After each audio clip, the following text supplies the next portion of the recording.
Bon, bonsoir à tous. Je suis un EPITA 2013 et c'est la troisième année que je donne cette conf. Ça fait presque 3 ans que je travaille à MC. J'ai essayé de la changer un petit peu pour s'il y a des gens qui reviennent, mais c'est en gros la même chose.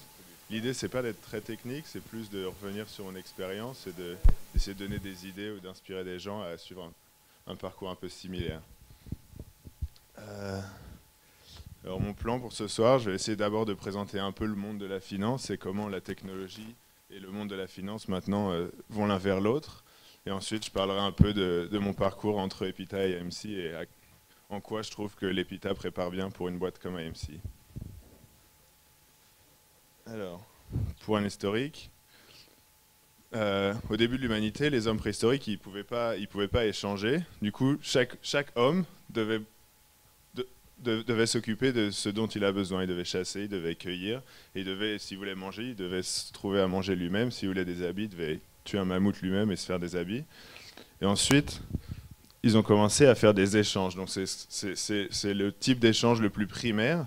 Et c'est très limité parce que pour un troc, il y a besoin d'une coïncidence des besoins. Ça veut dire qu'il faut que moi j'ai quelque chose à vous donner et que vous, au même moment, vous ayez envie de recevoir cette chose. Et il n'y a que dans cette situation-là qu'on peut faire un échange.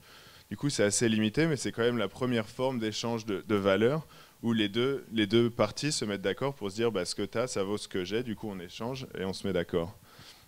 Et du coup, il y a Aristote qui disait que chaque objet, il a deux utilités. L'utilité de base de l'objet et se faire échanger contre un autre objet.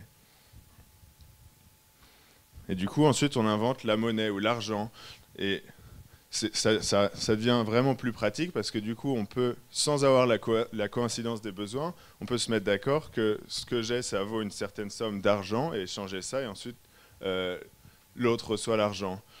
Et il y a une idée de confiance qui s'installe avec l'argent parce qu'au début, ce qu'on utilise comme monnaie, c'est un objet qui a une valeur. Donc on peut utiliser une pièce d'or et c'est la vraie valeur de l'or. Mais très vite, on utilise des monnaies où c'était plus le cas. Genre un billet, en lui-même, le billet, il vaut rien. Tout ce qui lui donne de la valeur, c'est l'idée de confiance qu'il y a entre moi et une banque ou un système monétaire qui me garantit que ce billet, il vaut quelque chose. Et du coup, l'idée de vendre et d'acheter est née. Au début, il n'y avait que échanger, mais maintenant, quand on donne quelque chose et qu'on obtient de la monnaie en échange, c'est vendre. Et quand on donne de la monnaie et qu'on reçoit quelque chose en échange, c'est ce qu'on appelle acheter. Alors après, la grosse question, c'est quelle est la valeur de quelque chose? Et c'est vraiment difficile. Est-ce que c'est la valeur matérielle? Est-ce que c'est une valeur sentimentale? Quelque chose qui est rare? Est-ce que la valeur monte ou est-ce que la valeur descend? Est-ce que des relations entre deux choses influencent le prix? Si le prix d'une voiture monte, est-ce qu'une autre voiture devrait devenir moins chère, plus chère? Et est-ce qu'il n'y a vraiment qu'une seule valeur par produit? Si on achète une canette de coca au magasin de nuit ou au supermarché dans un pack de 6, c'est le même produit et ça a différentes valeurs. Et sur le monde des marchés, c'est la même idée. En fonction de là où on achète, il peut y avoir différentes valeurs pour un même produit. Alors par exemple, si on se dit qu'il y a un objet, peu importe ce que c'est, et la fabrication, ça a coûté 4 euros. Mais il n'y en a qu'un seul. Du coup, c'est super rare.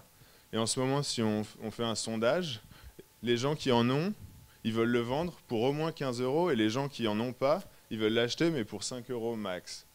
Combien ça vaut ce truc-là?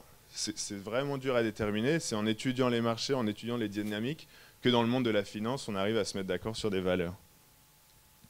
Alors il y a la grande idée de l'offre et de la demande qui s'installe, du coup, où quand il y a beaucoup de vendeurs, les prix descendent parce qu'ils veulent tous descendre leur prix un petit peu pour être moins cher que la compétition. À l'inverse, quand il y a beaucoup d'acheteurs, les prix montent parce que les gens surenchérissent pour avoir plus de chances de pouvoir acheter. Et ensuite, dans ce contexte d'offre et de demande, il y a la spéculation où les gens essayent de deviner si un prix va monter ou descendre. Et du coup, ils essayent de joindre le mouvement pour se faire de l'argent comme ça. Du coup, ils voudraient acheter quelque chose, attendre que le prix monte, le revendre et espérer avoir fait de l'argent. Ou à l'inverse, vendre quelque chose à défaut et ensuite attendre que le prix descende et ensuite le racheter. Donc j'ai un exemple pour essayer d'expliquer ça un peu mieux. Si on imagine qu'on pouvait prédire le futur, comment on pourrait faire de l'argent? Donc on s'imagine, on est le jeudi 17 septembre et les actions Volkswagen, le haut du livre de marché, il ressemble à ça. Alors comment on lit ce type d'écriture? Ça se sépare en deux, et à gauche c'est les acheteurs et à droite c'est les vendeurs, et on voit le volume pour lequel ils veulent, le volume qu'il y a disponible pour vendre à ces gens-là et le volume qu'il y a disponible pour acheter de ces gens-là. Du coup, on ne sait pas vraiment si c'est une personne ou 10 personnes, mais au total, il y a 2354 actions Volkswagen qui veulent être achetées à 166 euros. Du coup, si maintenant je voulais vendre une action Volkswagen, je pourrais que la vendre à 166 euros. A l'inverse, si je voulais en acheter, je devrais payer 167 euros. Et ça ressemble toujours à ça, un livre où le meilleur prix d'achat est plus bas que le meilleur prix de vente. Parce que si ce prix-là était plus haut que celui-là, bah, ces gens-là, ils échangeraient et on reviendrait à cette situation normale. Du coup, si vous comprenez un peu cette écriture, maintenant on est le jeudi 17 septembre, je ne sais pas si vous suivez les news, mais si vous voyez un livre comme ça, qu'est-ce que vous voulez faire? Et on s'imagine que vous pouvez prédire le futur, on peut là, puisqu'on regarde un exemple du passé. Du coup, le jeudi 17 septembre, si on imagine ce qui va arriver avec Volkswagen, qu'est-ce que vous voulez faire là? Du coup, tu veux vendre à cela pour 166 euros. Et t'en vends combien? T'en vends 2354 ou 2? T'en vends 2 ou tout? 2354. Ok, on vend tout. Ensuite, le vendredi, il commençait à y avoir des rumeurs, comme quoi peut-être ils avaient trafiqué leur moteur pour passer les tests, qu'ils n'étaient pas aux normes. Les prix descendent un peu, du coup maintenant tu fais quoi? Tu continues de vendre, si tu sais que ça va dégringoler. Et du coup, le lundi 21, pendant le week-end, ça a été confirmé, ils vont se prendre une amende énorme pour être exemplaires. Et du coup, maintenant, les prix ont dégringolé. Du coup, tout ce que tu as vendu, faut que tu le rachètes maintenant. Mais tu peux le racheter beaucoup moins cher, et c'est comme ça que tu te fais de l'argent. Du coup, là, dans mon exemple, on en vendait que 2000, on en rachetait que 2000, mais au bout du compte, on se fait 62 000 euros en 4 jours. C'est des chiffres qui sont complètement arbitraires. En vérité, si on pouvait vraiment prédire le futur sur un événement comme celui-là, on pourrait se faire des millions. Mais c'est vraiment l'idée que si on pouvait, ce serait facile de se faire de l'argent, mais on ne peut pas. Du coup, il y a cette image que j'aime beaucoup, c'est le cycle émotionnel de quelqu'un qui fait de la spéculation, où en gros, le prix, c'est cette courbe, et le prix commence ici, et ça monte, et là, il se dit, hey, ce produit, le prix monte vachement, du coup, il faudrait que j'achète. Du coup, à ce moment-là, il se dit, j'achète. Ça monte encore, du coup, là, il est super content, il se dit, quel achat en or, je suis trop intelligent, je suis en train de me faire plein d'argent. Là, le prix commence à redescendre un peu, mais il se dit, oh, non, c'est pas possible, ça va remonter, ça va remonter. Et il se dit, j'aime pas ça, mais ça va remonter, ça va remonter. Et là, ça passe en dessous du prix où il avait commencé à acheter. Du coup, il a acheté pendant tout le temps où c'était à ce prix-là. Là, pendant que ça redescendait, il se disait, non, c'est pas possible, ça va remonter. Et là, il se dit, oh non, je suis en train de perdre trop d'argent, je revends. Et là, il revend ici. Du coup, il a acheté cher, il a revendu pas cher, et il a perdu plein d'argent. L'inverse de ce qu'on a fait quand on pouvait prédire le futur. Du coup, une boîte comme... Du coup, ce genre de spéculation, ça peut lead à ce qu'on appelle des cracks, où ce qui se passe, c'est qu'il y a une sorte de bulle spéculative où les gens ils commencent à se dire c'est rare, donc ça devrait être cher, c'est cher, ça doit être parce que c'est rare, et ça continue de monter comme ça, comme ça. Et donc un des premiers cracks de l'histoire, c'est ce qu'on appelle la tulipomania maintenant, où dans les années 1634, le prix du bulbe il était à ce niveau, je crois que c'est un peu moins de 2. Et le bulbe de tulipe, le prix a commencé à monter. Et du coup, les gens ont commencé à se dire, mais c'est rare, les bulbes de tulipe, c'est un produit de luxe. Du coup, le prix montait. Les gens voient le prix qui monte, ils veulent en acheter plus. Du coup, ça devient rare, le prix continue de monter. Et dans l'espace de 3 ans, le prix il est passé de un peu moins de 2 à presque 60.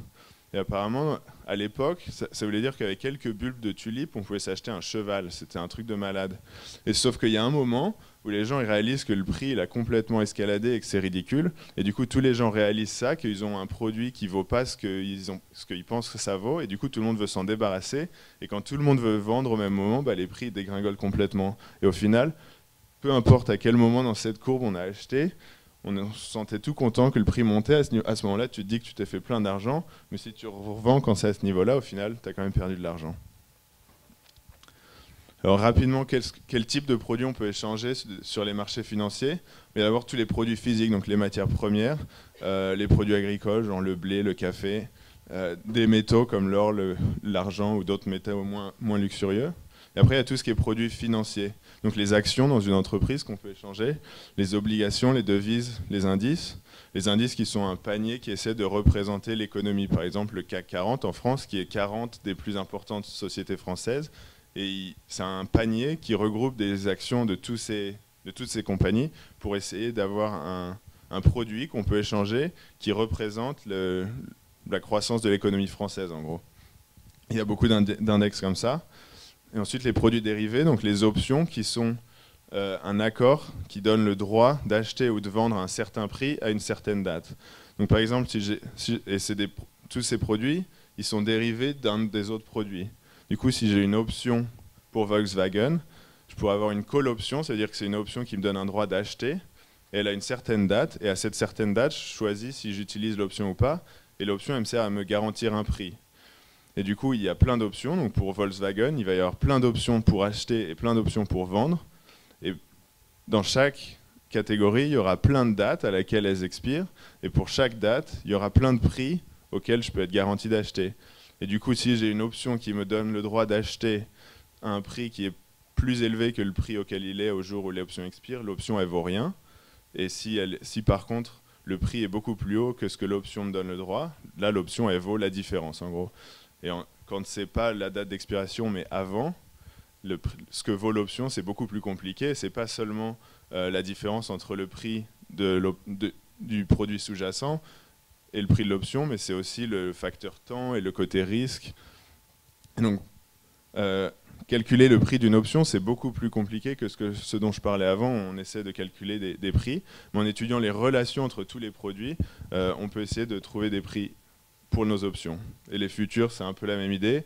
Et les ETP, c'est pour Exchange Traded Product. Et en gros, c'est des produits qui, en général, utilisent un panier de produits pour essayer de suivre la croissance d'un domaine. Donc il y aura des ETP qui essaient de suivre la croissance de la technologie. Et du coup, ils auront des actions de toutes les boîtes qui font de la technologie.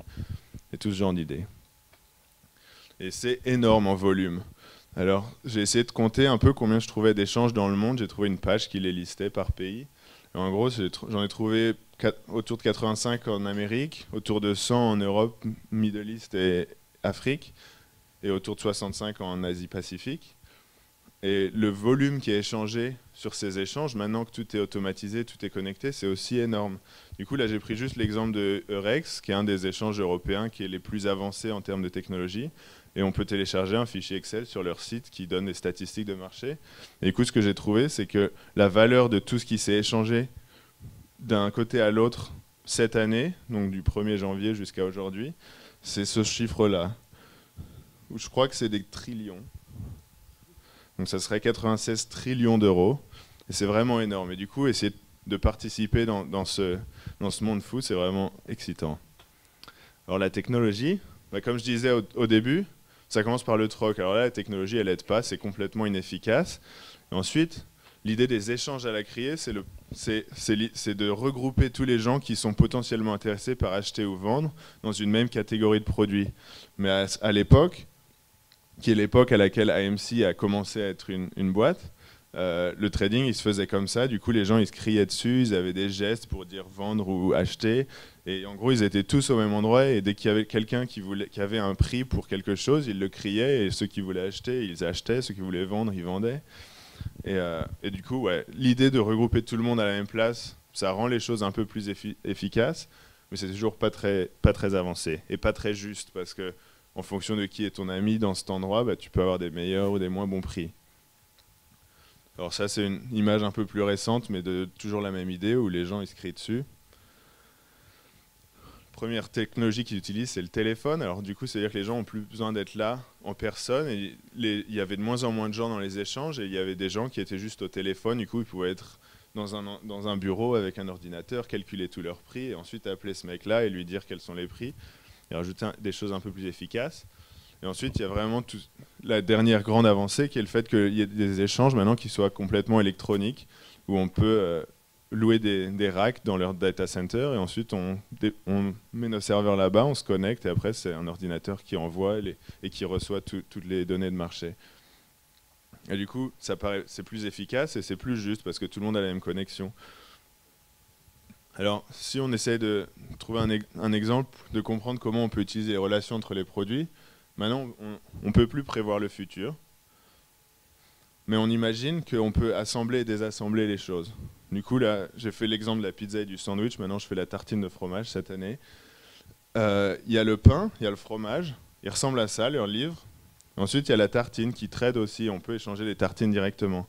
Et si on imagine qu'on peut assembler un pain et un fromage en une tartine, mais ça nous coûte juste 5 centimes de main-d'œuvre. Ou on pourrait aussi prendre une tartine, séparer le pain et le fromage et avoir un de chaque, et ça nous coûte aussi 5 centimes de main-d'œuvre. Et on se demande est-ce qu'il y a des opportunités. Alors si on regarde là, est-ce que vous voyez des opportunités? Un moyen de faire de l'argent sans prédire le futur, juste avec cet état des marchés, est-ce qu'on peut faire de l'argent? Si vous voulez acheter une tartine, il y a combien de façons d'acheter une tartine? A priori, il y en a deux. On peut acheter une tartine directe. Du coup, là, on devrait l'acheter à ce mec-là et il demande 18 et 1 centime pour une tartine. On pourrait aussi faire la somme de ces deux-là. Et on pourrait choisir la tartine la moins chère, mais on ne fait pas de l'argent directement. Après, on a une tartine, on voudrait la revendre. Et après, là, si on la revend à celui-là, on perd de l'argent. Et si on la revend à celui-là, on perd aussi de l'argent. Du coup, là, il n'y a pas d'opportunité. Mais si, il y a Babybel qui fait des trucs de fou et que ça fait descendre le prix du fromage. Là, maintenant, il y a une opportunité. Alors, si on essaie de calculer combien nous coûte une tartine si on la réassemble, on la désassemble, on trouve ce prix-là maintenant. Et on voit qu'on peut acheter une tartine en l'assemblant nous-mêmes, moins cher que ce qu'on peut la vendre ici. Et du coup, là, si on est assez rapide pour réaliser qu'il y a cette opportunité, on peut faire ça 18 fois.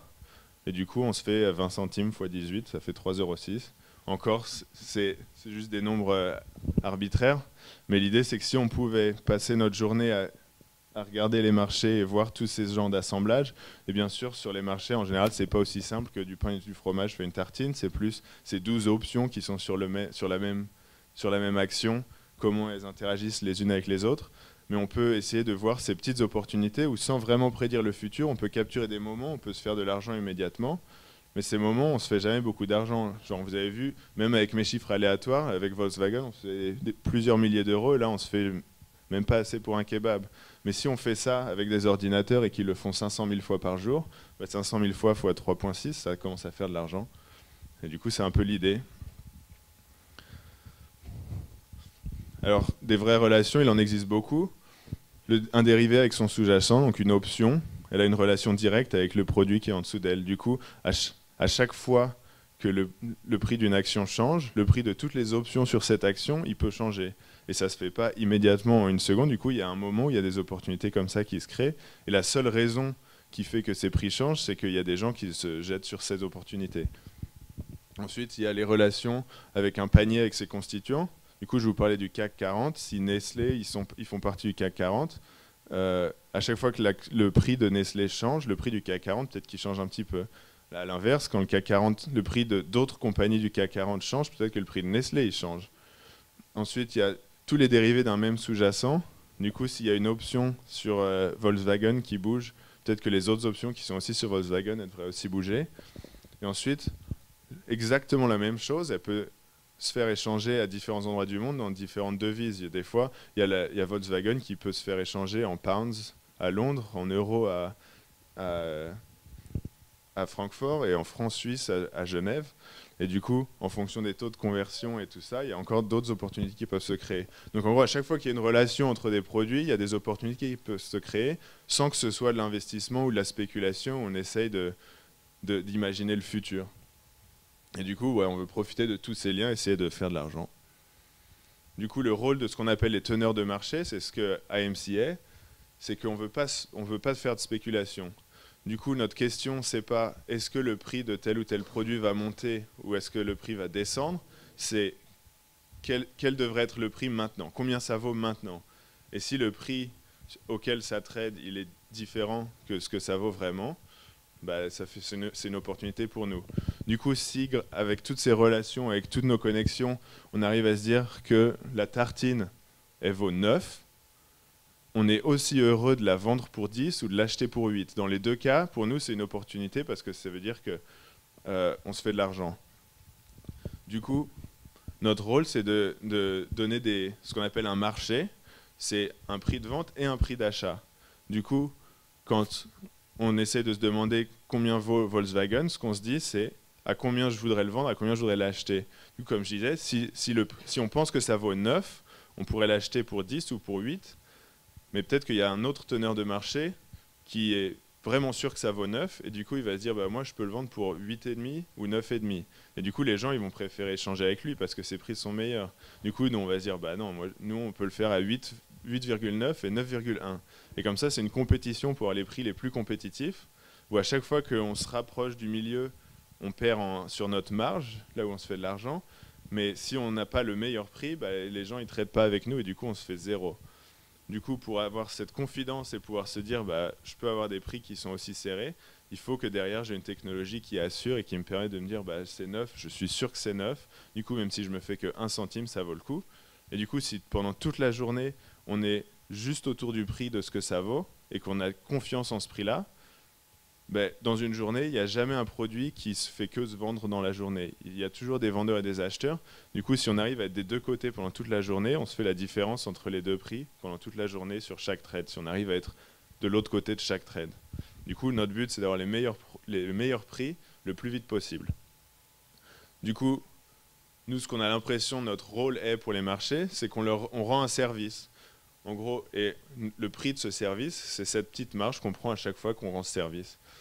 Et le service qu'on rend, c'est qu'on réduit cet écart. Et cet écart, c'est ce qu'on appelle le spread ou le coût d'investissement. En gros, c'est l'idée de se dire que si juste maintenant je voulais vendre et racheter, ou acheter et revendre tout de suite, où le prix ne bouge pas entre le moment où j'achète et je vends, combien d'argent je perds? Du coup, dans cet exemple ici, si j'achète du pain et que je me rends compte non, c'était une mauvaise idée, je le revends tout de suite, bah, j'ai déjà perdu plus de 2 euros. Et du coup, s'il y avait beaucoup de teneurs de marché qui étaient en compétition pour ce produit, bah, probablement cet écart il se resserrerait. Et du coup, ça donne les meilleurs prix à tous les gens qui ne sont pas des teneurs de marché. Et ensuite, la deuxième idée, c'est qu'il y a plus de volume disponible. Alors un truc que j'avais essayé de montrer dans l'exemple de Volkswagen, c'est que quand il y a beaucoup de choses qui se passent, il y a des gens qui ont peur et du coup, ils veulent pas échanger. Ils préfèrent attendre que les choses se calment. Donc en gros, il y a deux définitions qui sont intéressantes. Il y a ce qu'on appelle la volatilité, c'est à quel point le prix n'arrête pas de bouger. Du coup, quand c'est pas volatile, le prix ne bouge pas. Et quand c'est très volatile, il n'arrête pas de monter et de descendre. Et il y a ce qu'on appelle la liquidity, ou la liquidité en français, où c'est combien de volume il y a. Et du coup, en gros, ici, si je voulais en vendre 5000 des Volkswagen, bah, je ne pourrais pas parce qu'il n'y a pas assez d'acheteurs. Et ça, c'est un marché qui n'est pas liquide. En général, les prix sont plus écartés. Et quand les prix se resserrent et qu'il y a plus de volume partout, ça veut dire que c'est plus facile de faire des échanges à des meilleurs prix. Et du coup, il y a plus de liquidité. Et du coup, ce qu'on espère réussir à faire en tant que teneur de marché, c'est réduire la volatilité et augmenter la liquidité. Alors pour ça, on a besoin de technologies énormes. Et la raison pour laquelle on veut des connexions qui sont aussi rapides, c'est pour être compétitif. Pas contre les investisseurs. Notre but, c'est pas d'arriver plus vite que quelqu'un qui voulait investir de l'argent et de leur voler des sous les yeux parce qu'on a une connexion qui va plus vite. L'idée, c'est que si cette chose qui valait 9, mes prix que je donne, c'est 8 et 10, quand le prix il va bouger de 9 à 9,1, je serai toujours en sécurité et j'aurai pas de problème. Mais si tout d'un coup mon prix c'est 8,9 et 9,1, là dès que le prix bouge de 1 centime, moi j'ai des mauvais prix et si les gens ils sont plus rapides que moi pour échanger avec moi, je perds de l'argent. Et du coup, pour réussir à avoir des prix qui sont assez serrés, il faut que j'ai une confiance que je peux changer mes prix rapidement quand il faut les changer. Et du coup, pour ça, on a besoin de data centers qui sont colocalisés avec les échanges. On arrive vraiment à une situation où la vitesse de la lumière a une importance et la longueur du câble dans ces data centers a une importance. Il y a des fois où nous, nos serveurs, ils se font bouger d'une salle à l'autre et tout d'un coup, le câble est plus long et on le voit sur nos résultats et sur l'argent qu'on se fait directement. Et il y a des échanges maintenant dans leur data center, peu importe où est le serveur dans le data center. Ils ont du câble qui s'enroule dans des bobines juste pour être sûr que chaque salle est la même longueur. Du coup, les salles qui sont la plus proches, elles font un peu plus de détours, comme ça, elles sont la même longueur que le câble qui est le plus loin. Et tout ça, c'est pour essayer que tout le monde soit dans la même situation. Ensuite, il y a les lignes à radiofréquence qui sont assez fortes pour de la courte distance et quand ça va tout droit. Du coup, Francfort et Londres, qui sont deux centres financiers en Europe, il y a beaucoup de lignes radiofréquences maintenant entre les deux pour que dès que quelque chose se passe sur l'un, on puisse le savoir sur l'autre très très rapidement. Et ensuite, la ligne entre les États-Unis et l'Europe, donc qui part de Chicago, New York et qui arrive vers Londres, cette ligne, elle est aussi super importante. Et en ce moment, ils sont en train de déposer une nouvelle ligne qui va super vite, et du coup, le prix qu'ils mettent pour la ligne la plus rapide, il est exorbitant parce qu'ils savent qu'il y a plein de boîtes comme AMC qui veulent ce câble, et du coup, la loi de l'offre et de la demande, elle s'applique ici encore, et du coup, vu qu'on est plein à la vouloir, cette ligne, ils peuvent monter les prix.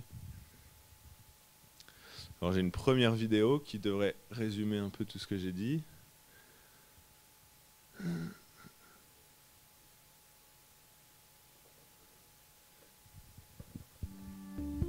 What is market making? When someone wants to buy or sell a financial product, they need to make their way to an exchange where buyers and sellers meet. The price they can trade at depends on the supply and demand of the product at the moment, and this is translated into the bid, price to buy, and ask, price to sell, spread. If there are limited counterparties to trade with, then it may not be possible to buy or sell the product, and the product is now considered illiquid. In order to guarantee liquidity, exchanges ask professionals to continuously provide a bid-ask spread to the market. In other words, these professionals make markets, hence the origination of the term market makers. Market makers do not have an opinion on whether the price of the product should go up or down. They make money on the difference between the bid and ask price, the spread. When a market maker trades on either side of the spread, they take a position in the market, which is a risk. They will try and find a way to offset that risk by, for example, hedging the position with a different product. A market maker must therefore not only understand the product they are making markets in, but also the relationship with other similar financial products. Over time, competition and technology have significantly changed the job of market makers. In order to continuously provide competitive quotes on multiple exchanges and multiple products, computers running trading algorithms are needed, along with electronic exchange connectivity. Market makers need to continuously invest in both technology and people to remain competitive and contribute to efficient financial markets. This is something IMC is committed to. While these technology advancements and competition have made the job of market makers significantly more complex, for investors, those wanting to buy, sell a product, they have provided real benefits in reducing their transaction costs to buy-sell, for example, through the tightening of the bid-ask spread.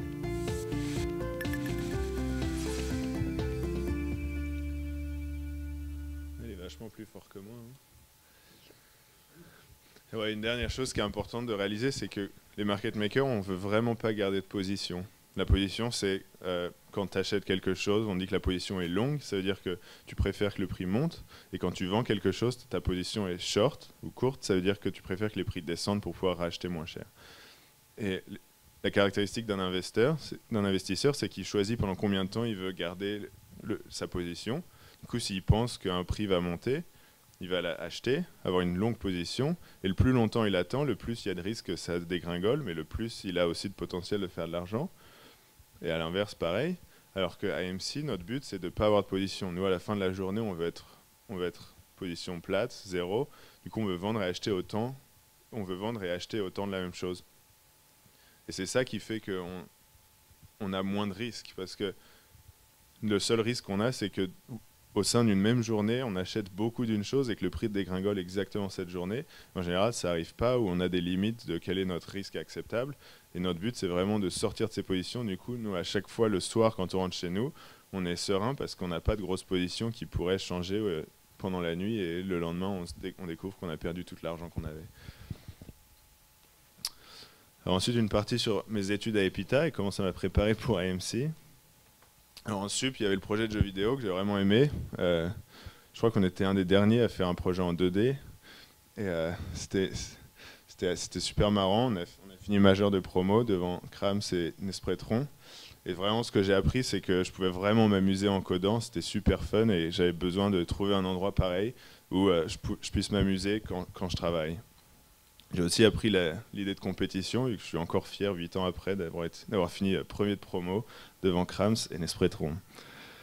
Ensuite en SP, je suis allé en Afrique du Sud Du coup, là-bas, j'ai appris encore le fun. J'ai appris que j'aimais beaucoup voyager, que j'aimais bien partir de Paris, essayer de découvrir de nouveaux endroits. Et j'ai aussi découvert une curiosité à découvrir de nouvelles choses. À l'époque, je m'étais jamais intéressé à la finance avant, mais je devenais un peu plus curieux. Et ensuite, l'ingénieur, c'était l'année de fou avec la piscine, les rushs. Et là, j'ai appris le plaisir d'apprendre. Alors, je sais pas vous, mais moi, à la fin de la piscine, j'étais tellement content de regarder de où j'étais parti au début de la piscine et quelques semaines plus tard, combien j'avais appris. Et j'ai aussi appris à travailler sous pression et à quel point c'était marrant. J'étais un peu fou, j'ai fini à l'hôpital 3 fois à cause de crises d'épilepsie, mais ça m'a vraiment appris cette idée que la pression, ça rend le travail super marrant. Ensuite, en MTI, je ne sais pas s'il y a toujours la blague que les MTI colorient des triangles. C'est quand même des super triangles. Mais du coup, ouais, j'ai pris option MTI, pas tellement pour le plaisir du web ou pour le graphique, mais pour le côté plus créatif, imaginatif, et un peu plus de diversité sur tout ce qu'on fait, parce qu'il n'y a pas juste du web et des triangles. Et l'idée de considérer notre utilisateur dans ce qu'on fait quand on développe, qui était vraiment intéressante. Et ensuite, je me posais la question de savoir si j'aimerais travailler dans un studio de jeux vidéo. Du coup, j'ai trouvé un stage dans un studio qui est à Amsterdam. Du coup, c'est la première fois que je me suis dit Amsterdam, c'est vraiment sympa. Et le stage, il était super marrant. Mais il y a le truc le plus crucial que j'ai découvert pour moi pendant ce stage, c'est l'importance de ce que j'appelle la feedback loop. Je crois que j'en reparlerai un peu plus tard. Mais en gros, quand je suis arrivé là-bas, j'étais super excité. Je me disais, j'ai joué à plein de jeux vidéo, mais là, je vais être dans un studio et je vais travailler à créer un jeu vidéo moi-même. Et je suis arrivé là-bas et le premier jour, ils m'ont dit, tu vas pas travailler sur un jeu vidéo. Et du coup, j'étais trop déçu. Et ils m'ont dit en gros que j'allais travailler sur les outils de développement du jeu vidéo. Du coup, j'ai fait l'éditeur niveau, j'ai fait des éditeurs de level design, j'ai fait des éditeurs de personnages. Et j'étais assez triste au début de ne pas travailler sur le jeu vidéo. Mais au final, ce que j'ai découvert, c'est que c'était super motivant de travailler pour un utilisateur qui est dans la même salle que moi. Et l'idée d'avoir les développeurs de jeux vidéo, les game designers qui sont assis à côté de moi et qui utilisent l'outil que je viens de développer le lendemain et qui me disent ce qui va et ce qui ne va pas avec cet outil et que le surlendemain, je peux améliorer l'outil encore plus. C'est vraiment ce qui m'a super plu pendant ce stage où en une semaine, on pouvait progresser beaucoup plus vite que si je passe 3 semaines à développer quelque chose sans être trop sûr de ce qu'ils veulent, ensuite le montrer, ensuite fixer les bugs pendant 2 semaines et cette idée. Et en gros, je me suis amusé comme un fou pendant mes quelques mois de stage. Et le jeu qui se développait, il n'est toujours pas sorti, je pense qu'il sortira jamais. Et du coup, si j'avais travaillé sur le jeu vidéo, j'aurais jamais eu ce moment où je me dis hey, les gens ils jouent à un jeu vidéo sur lequel j'ai travaillé parce qu'il n'est pas sorti. Alors que j'ai quand même eu la satisfaction de travailler avec des gens et de travailler sur des outils, mais les outils au moins ils étaient utilisés. Et cette idée d'être dépendant d'un producteur et de ne pas avoir une boucle de retour qui est rapide, c'est assez décevant. Et le jeu vidéo, je pense que c'est un des pires domaines pour ça, où les jeux ils sont travaillés pendant des années et des fois on les finit pas parce que le producteur change d'idée. Dans mon cas, c'est Microsoft qui était derrière le jeu sur lequel ils travaillaient. Et Microsoft, ils nous ont dit arrêtez ce jeu-là, on veut Halo sur la Windows tablette, vous faites Halo sur la Windows tablette. Et du coup, tout le bureau, d'un jour au lendemain, ils laissent tomber le jeu sur lequel ils ont travaillé pendant 3 ans et ils commencent à faire Halo sur une Windows tablette. Et moi, c'est un truc qui m'a pas donné envie de retourner dans les jeux vidéo. Mais vu que j'avais trop aimé Amsterdam, en Inge 3, j'ai tout fait pour pas être à Epita. Du coup, j'ai fait un semestre à Erasmus et ensuite j'ai fait un stage qui était encore à Amsterdam. Quand j'étais en Erasmus, c'était l'occasion de faire des trucs qui n'étaient pas trop MTI. Où du coup, là, j'ai fait des sujets un peu plus divers et variés. J'ai fait Big Data, j'ai fait un peu de réseau que j'avais pas fait en MTI. J'ai fait aussi des trucs comme la théorie des jeux et tout ce qui est gamification et serious gaming, où on utilise des concepts de jeux vidéo mais dans la vraie vie. Où ça, c'était des cours qui étaient vraiment passionnants. Et ensuite, mon stage à MC, je suis allé à MC et c'était vraiment trop bien du premier jour. Et 3 ans plus tard, c'est toujours trop bien. Du coup, pourquoi c'est trop bien? L'idée de compétition, ce que j'avais gagné en sup en essayant de battre Krams et Nespretron, c'était l'idée de vouloir être le meilleur. Et du coup, dans une boîte comme AMC, quand on fait un changement au code, quand on fait un changement à l'algorithme, 2 jours plus tard, on l'utilise en production pour faire des milliers d'euros. Et du coup, cette récompense de se dire que le travail que tu fais, il marche ou il ne marche pas 2 jours plus tard. Et du coup, cette course qu'il y a, parce qu'il y en a d'autres des boîtes qui sont exactement comme AMC. Je ne sais pas s'il y en a à Paris, mais il y a Optiver qui sont juste de l'autre côté de la rue à Amsterdam. Et il y en a plein, il y a Flow, il y a plein de boîtes comme ça. Mais l'idée que on veut être le premier à avoir une idée, on veut être celui qui exécute cette idée le mieux et le plus vite. C'est vraiment motivant. Et au sein d'AMC, on voit aussi d'autres stratégies qui marchent bien, d'autres qui marchent moins bien. Et du coup, pour une stratégie qui marche pas bien et trouver ce qui va pas et le faire marcher, c'est super motivant. Ensuite, les voyages, donc ce que j'avais aimé en SP, avec AMC, on peut voyager beaucoup. Il y a trois bureaux principaux, c'est Amsterdam, Chicago et Sydney, mais il y a aussi un petit bureau en Suisse, à Zug. Je l'ai mis Sydney en gris parce que j'ai pas encore réussi à y aller, mais je suis allé à Chicago 4 fois et à Zug 2 fois. Ensuite, pour le recrutement, des fois on va sur des trucs, sur le, ce qu'à Epita on faisait le salon de l'étudiant, à AMC on fait le salon de l'étudiant aussi, mais côté entreprise. Mais du coup, ça donne des occasions de voyager un peu plus. Ensuite, AMC et toutes les boîtes comme AMC, ils font ce qu'ils appellent un weekend trip, où c'est un week-end par an où on part dans un endroit pour le fun et pendant tout le week-end on s'amuse et puis c'est tout. Du coup, en 3 ans, je suis allé à Valence, à Édimbourg et à Lisbonne. Ensuite, apprendre, parce qu'en Ingin, j'avais découvert le plaisir d'apprendre, et à AMC, c'est toujours présent. Au bureau, on apprend beaucoup, donc il y a des formations internes qui sont organisées, pas seulement pour l'informatique, mais aussi de finance, comme ça tout le monde comprend la même chose, tout le monde parle le même langage, un peu de performance, un peu de formation en réseau et performance. Ensuite, à l'extérieur, il y a des organisations extérieures qui viennent et qui nous aident pour des trucs qui sont moins spécifiques à AMC, donc CCL. Je crois que c'est pour Center for Creative Leadership. C'est vraiment un truc pour apprendre comment travailler en équipe, comment donner du feedback. C'est genre un truc de 3 jours où on va dans un hôtel paumé pour être sûr qu'on n'a pas internet, pas de téléphone et on fait des exercices. C'est super intéressant. On passe 1 heure avec un psy à essayer de découvrir comment notre cerveau il marche. Et il y a plein de trucs vraiment passionnants. PEP, c'est le Personal Efficiency Programme, où c'est un mec qui vient nous voir, qui nous regarde travailler, qui nous dit comment on pourrait être plus efficace. Du coup, il y a des petites astuces comme avoir une boîte de mail qui est vide, ou ne pas essayer de faire du multitasking parce que ça ne marche pas. Il y a une façon de se convaincre que faire du multitasking, ça ne marche pas. C'est en essayant d'écrire le multitasking, ça ne marche pas, et ensuite écrire les numéros 1, 2, 3, 4, 5, 6, 7, 8, 9 en dessous de chaque lettre. Et ensuite, essayer de faire la même chose, mais en écrivant une lettre, un numéro, une lettre, un numéro, une lettre, un numéro, une lettre, un numéro. Et tu réalises très vite à quel point changer de contexte, tu perds trop de temps. Et je ne sais pas si vous faisiez comme moi, mais à l'école, quand on devait écrire 100 lignes, on n'écrivait pas une ligne après une ligne après une ligne, on écrivait je, ne, doigt, papa. Et c'est la même idée. Du coup, pour être efficace, concentrez-vous sur un truc à la fois. Et ensuite, on va sur des salons pour apprendre un peu plus. Du coup, le salon Hadoop pour apprendre sur Hadoop, le salon Devox pour apprendre sur Java. Alors l'idée que de cette loop, de cette feedback loop, donc ce qui m'avait vraiment frustré dans le studio de jeux vidéo et ce qui me plaît vraiment à AMC, c'est qu'AMC elle est super rapide. À AMC on n'a pas de clients, du coup on n'a pas besoin de convaincre quelqu'un que notre idée elle est bonne et ensuite faire un plan et ensuite commencer à s'y mettre, ensuite réévaluer. On peut juste essayer et voir si ça marche ou ça marche pas. Et on développe du logiciel, c'est notre goal principal, mais vu que notre prétention, c'est qu'on a le meilleur logiciel de trading. On ne veut pas le vendre parce que si on le vendait, après tout le monde l'aurait. Du coup, on préfère avoir des traders nous-mêmes et utiliser notre software nous-mêmes et on ne le vend pas.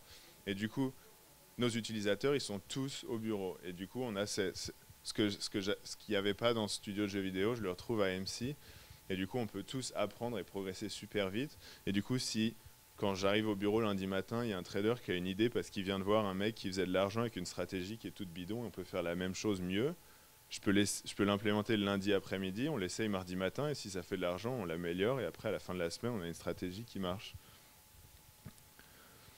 Ensuite, au niveau de la technologie, c'est super intéressant, il y a plein de technologies. Souvent, une question qu'on me demande, c'est quel langage à AMC. Alors, on part du haut de la liste jusqu'à FPGA et en gros, c'est du plus complexe lent au plus stupide et rapide. Du coup, tout ce qui est assez avancé, donc tout ce qui est algorithme, tout ce qui est ajuster nos prix en fonction de notre position, tout ce qui a beaucoup de logique, on l'implémente en Java, comme ça on peut s'occuper du design un peu mieux. Ensuite, quand ça a besoin d'être un peu rapide, on le fait en C++, mais en général c'est des parties qui sont plus simples. Et ensuite, pour la partie qui est vraiment débile, on utilise des FPGA comme ça. Ils ont une logique qui est très très simple, ils ont un prix. On dit au FPGA, ça c'est combien ça vaut. Si tu vois un truc au-dessus, t'achètes. Si tu vois un truc en dessous, t'achètes. Si tu vois un truc au-dessus, tu vends. Et le FPGA, il attend, et dès qu'il voit un truc, il se jette dessus. Et du coup, ça part en quelques centaines de nanosecondes. Ensuite, on a quelques lignes de radiofréquence. Et les bureaux, ils sont ouf avec plein d'écrans, vous le verrez. Alors, j'ai ma dernière vidéo qui est sur le travail à AMC.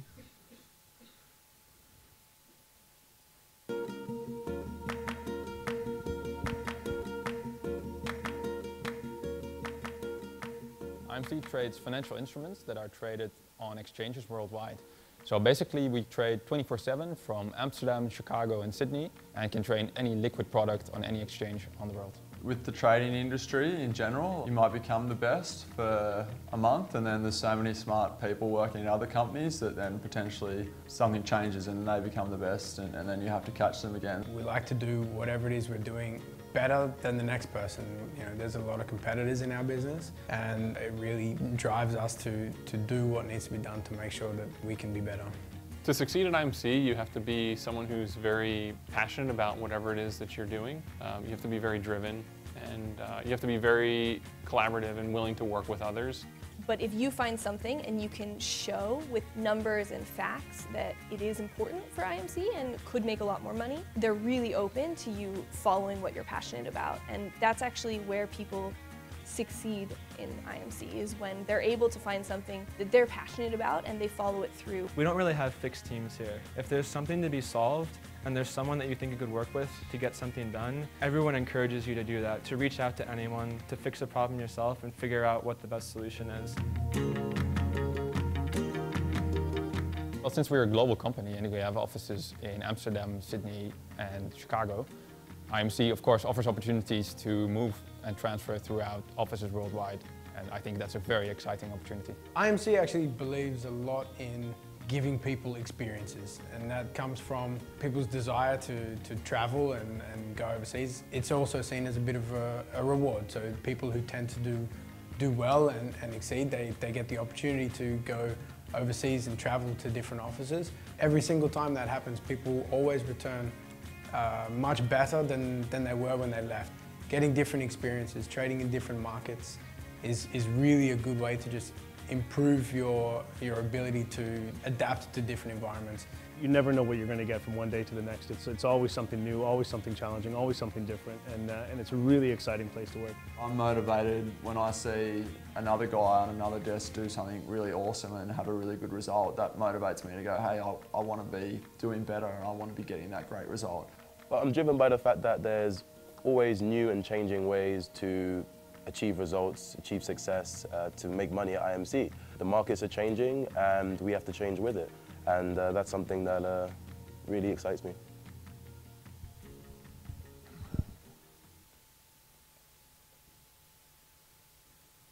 Ok. Alors, en conclusion rapide, le monde de la finance, il date d'il y a très longtemps, il évolue très vite, il est plein d'opportunités, il y a plein de façons de faire de l'argent dans ce monde-là. EPITA, c'est une formation qui était à la fois technique et humaine. Et à AMC, j'ai retrouvé tout ce qui m'avait plu à EPITA et bien plus encore.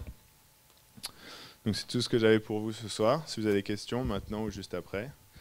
Et en goodies, ils sont un peu nuls, du coup c'est des chewing-gums comme l'année dernière. Questions ?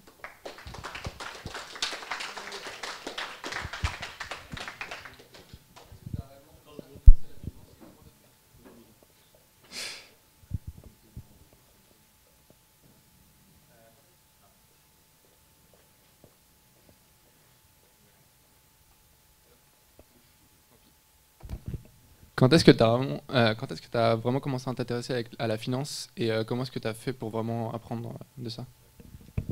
Alors quand j'ai fini mon stage au studio de jeux vidéo, à l'époque Murex, qui est une société de finance à Paris, ils avaient fait un truc de recrutement trop intelligent où en gros au moment où on revenait de stage pour faire notre soutenance de stage devant un jury, on pouvait refaire notre soutenance de stage devant un jury Murex et ils appelaient ça un concours.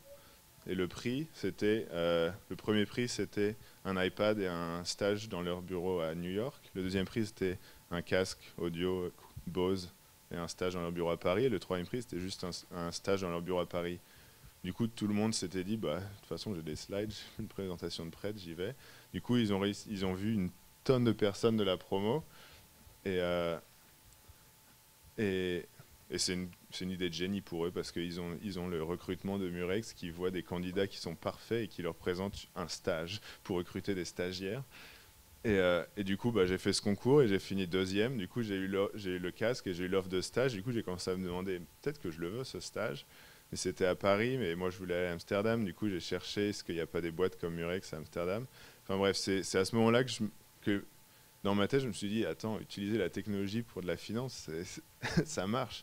Et j'ai pas fait beaucoup de recherche ou d'apprentissage jusqu'à ce que j'arrive à AMC. Ensuite, c'est à AMC qu'ils ont ce qu'ils appellent le trading training for non-traders, où tu apprends le trading quand tu n'es pas un trader.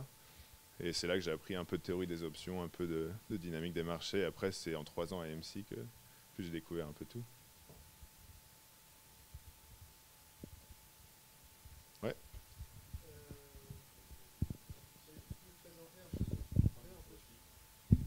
Est-ce que tu peux présenter un peu ce que tu fais on va dire, au quotidien chez AMC? Parce que tu as parlé d'implémenter stratégie de trader ou les machins du genre, mais un peu plus.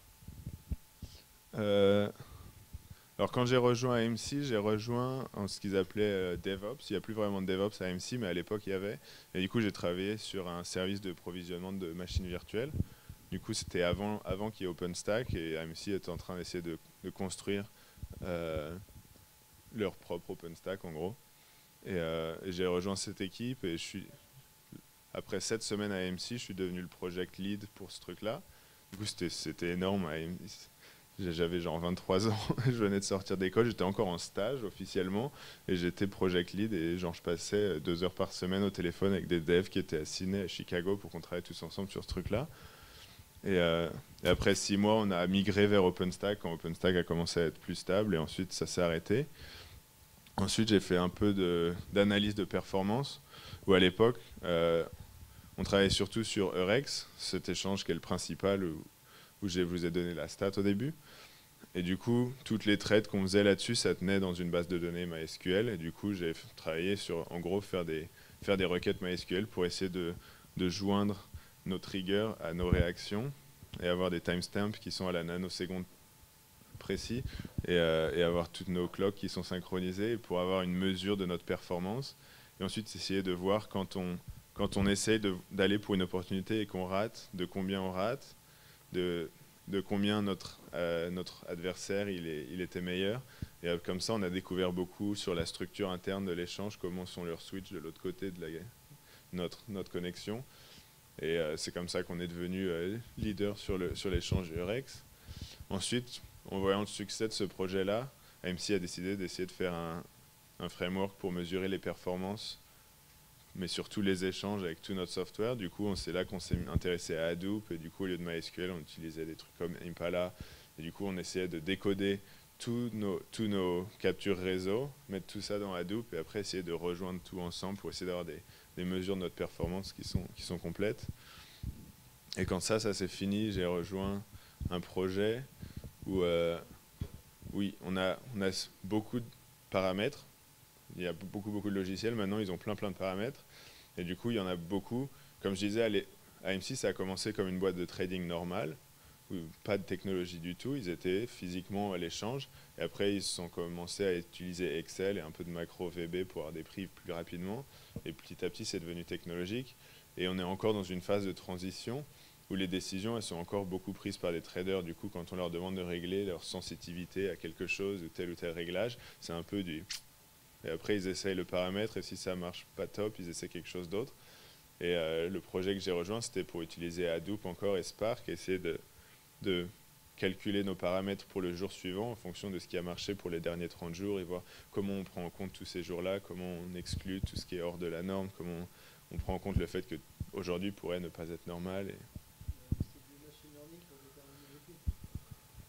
Ouais, c'est presque du machine learning, c'est du machine learning de base, où en gros c'est plus des mesures sur le passé, et ensuite il n'y avait pas encore vraiment d'algorithme intelligent pour essayer de faire des optimisations des paramètres. Maintenant ça commence à AMC, et il y a d'autres projets sur lesquels je ne travaille pas, mais à l'époque c'était plus vraiment implémenter une mesure de la liquidité, et en gros c'est régler tous tes réglages qui ont un rapport avec le volume en fonction de ta liquidité, parce que si tu as un truc où il y a 10 000 contrats qui s'échangent en une journée, tu veux pas les régler de la même manière que s'il y en a 12. Mais juste, ouais, on peut appeler ça machine learning, mais c'était très très très basique. Et maintenant, j'ai rejoint une team qui est moins un projet, mais qui est plus un desk de trading, où à AMC, on tradait les ETF jusqu'à il y a 2 ans, et ensuite on a arrêté, et là on essaie de se relancer, parce qu'on voit qu'il y a une boîte Flow qui trade surtout les ETF, c'est ce à quoi ils sont good, ils sont bons, et ils se font plus d'1 million par jour, du coup on veut s'y remettre et essayer de voir. Mais les ETF, en gros, il y a AMC, ce qui sont bons, c'est calculer le prix d'une option. C'est ce qu'on a toujours été bon et on est toujours les leaders. ETF, c'est un peu un truc nouveau et c'est un truc où il y a, en gros, au niveau des options, si tu connais bien les produits comme DAX, Eurostoxx, CAC, AEX, Amsterdam, après tu comprends bien toutes les options et tu peux comme ça te faire beaucoup d'argent parce que ces 4-là sont des gros produits. Dans les ETF, il n'y a pas de gros ETF qui fait tout l'argent. Et du coup, c'est en étant capable de trader des milliers et des milliers d'ETF que tu peux commencer à faire beaucoup d'argent. Et du coup, il y a beaucoup de nouveaux problèmes qui arrivent. Et on a commencé cette année. Tu connais pas Mosaic Finance? Non. Vous avez des offres de stage où justement aussi ils sont spécialisés en market making sur les options. Ouais. Il y a plein de gens qui font de l'argent. Ouais. Non, je connais pas.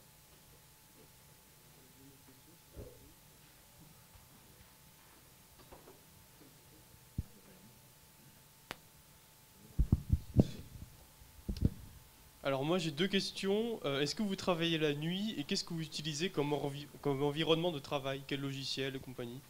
On ne travaille pas la nuit, non. Déjà les bureaux qu'on a pour des raisons de sécurité ou je sais pas quoi, à 11h ils ferment. Il y a une fois je voulais rester, à 11h ils m'ont jeté dehors. Mais non, en général, c'est même pas des horaires de fou. Genre, maintenant que je travaille sur un bureau où on trade activement, il faut que j'arrive une heure ou une demi-heure avant qu'on commence à trader pour que s'il y a un problème, on puisse le régler avant que les échanges ouvrent. Parce qu'au moment où ça ouvre, c'est un moment qui est très actif. C'est là où il y a beaucoup d'opportunités. Après, ça se calme un peu dans la journée. Et après, juste avant que ça ferme, il y a beaucoup d'opportunités. Du coup, l'ouverture des marchés, c'est un moment qui est crucial. Et du coup, on veut arriver un peu avant pour y arriver. Mais les marchés, ils ouvrent à 9h. Du coup, c'est-à-dire arriver au travail entre 8 et 9h. OK. Et les marchés, ils ferment à 5h30, je crois. Du coup, ouais. Si tu veux rester un peu pour faire de l'analyse, tu peux finir à 6h. Et après, en général, c'est vraiment pas compter à l'heure, c'est plus compter au résultat, quoi. Du coup, si tu es bon et que tu arrives à travailler 6 heures par jour, mais avoir des résultats de fou, ça marche pour AMC.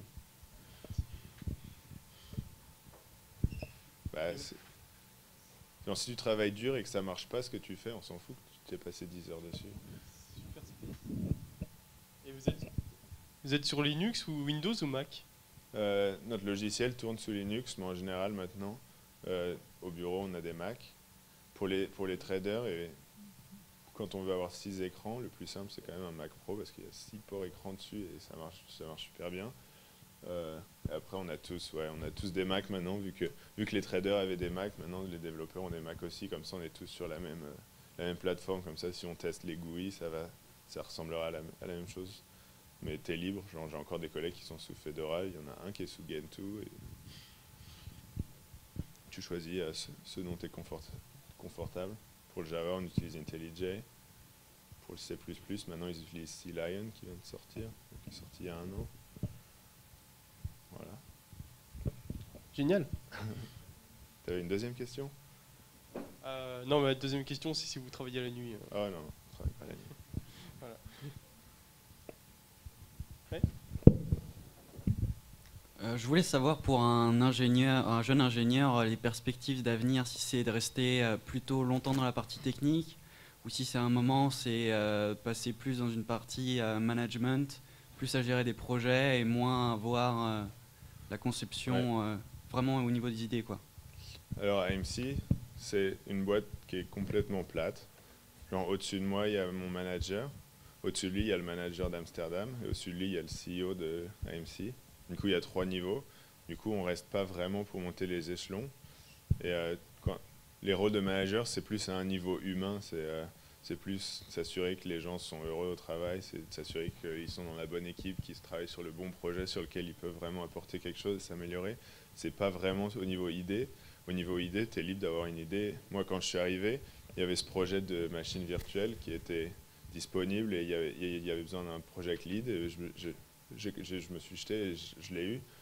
Du coup, j'ai été lead sur un projet et dans l'équipe que je dirigeais, il y a des mecs qui étaient lead de moi sur un autre projet sur lequel on travaillait en même temps. Et du coup, c'est plus à un niveau contenu que tu peux avoir un projet. Genre, maintenant que moi j'ai rejoint le bureau ETF, c'est un peu le projet du moment. Et même au sein de ETF, il y a une partie qui est plus recherche, une partie qui est plus opération.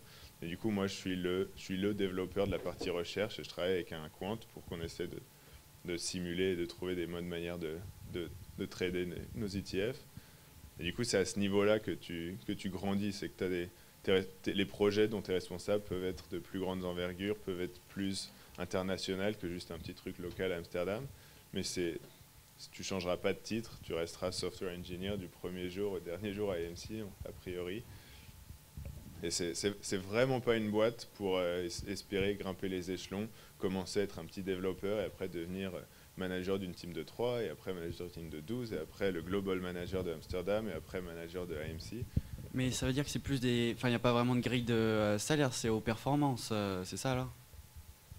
Ouais, il y a une grille de salaire, le salaire que tu reçois tous les mois. Mais ça, c'est en fonction de l'ancienneté ou juste des performances? C'est un peu des deux. Il y a un peu d'ancienneté parce que à ce niveau-là, on veut être en compétition avec les autres boîtes de dev.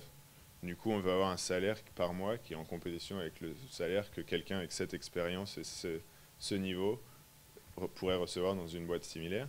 Mais après, à la fin de l'année, il y a les bonus. Et après, c'est les bonus où c'est en fonction de ta performance, c'est en fonction de sur quel projet tu as travaillé. Ça représente quel pourcentage à peu près le bonus par rapport? Ça dépend de ton bonus. Ça dépend. Et est-ce qu'on pourrait avoir un ordre d'idée de ce que toi tu peux toucher par exemple? En bonus ou? Ouais, en total, c'est-à-dire partie fixe et bonus. Je suis censé rien dire, mais Ah d'accord, ok. À l'époque où moi j'étais à Epita, ils disaient que le salaire en sortie typique d'un Epita, c'était 35 000 par an. Et j'ai commencé à AMC au-dessus et j'ai monté depuis. Et mon bonus, ça me rajoute entre 3 et 9 mois de salaire.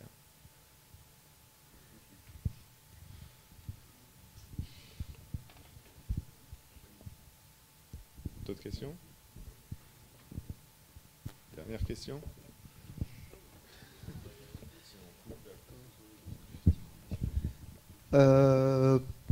Oui, vous avez dit que, en gros, en market making, on ne garde jamais de position, mais on est bien obligé de la garder un petit moment entre le moment où on l'achète et on la revend. Et c'est possible d'avoir un ordre de grandeur de combien de temps en moyenne vous gardez une position? Idéalement 0.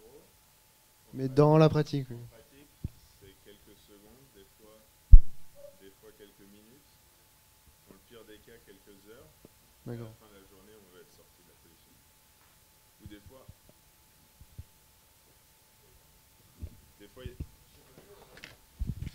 fois il y a des positions qui sont plus acceptables que d'autres. Du coup, on a des moyens aussi de regarder notre risque d'une manière plus globale. Du coup, c'est comme ça qu'un incident comme Volkswagen pourrait nous faire mal. Parce que typiquement, on se dit que si on achète quelques Peugeot et on vend quelques Renault, on n'est pas trop mal. Parce que ce qui influence le prix d'une marque de voiture va influencer les autres. Et dans une histoire comme Volkswagen, ça ne se passe pas. Et du coup, si le jour de l'incident Volkswagen, on était à un moment où on avait acheté plein de Volkswagen et vendu de toutes les autres marques de voitures en se disant c'est bon, au niveau voiture, on est safe, on aurait pu avoir très très mal parce que Volkswagen a dégringolé alors que les autres n'ont pas bougé tant que ça. Et du coup, là, c'était la pire des positions à avoir, mais on a eu de la chance sur ce coup-là. Et après, on a des limites. Du coup, on a toujours une position acceptable. Les trades qu'on veut faire, c'est les trades où on achète seulement parce qu'on sait ce qu'on peut revendre et on veut faire les deux en même temps. En gros. On peut arrêter si tu as plus de questions par l'après. Merci à tous.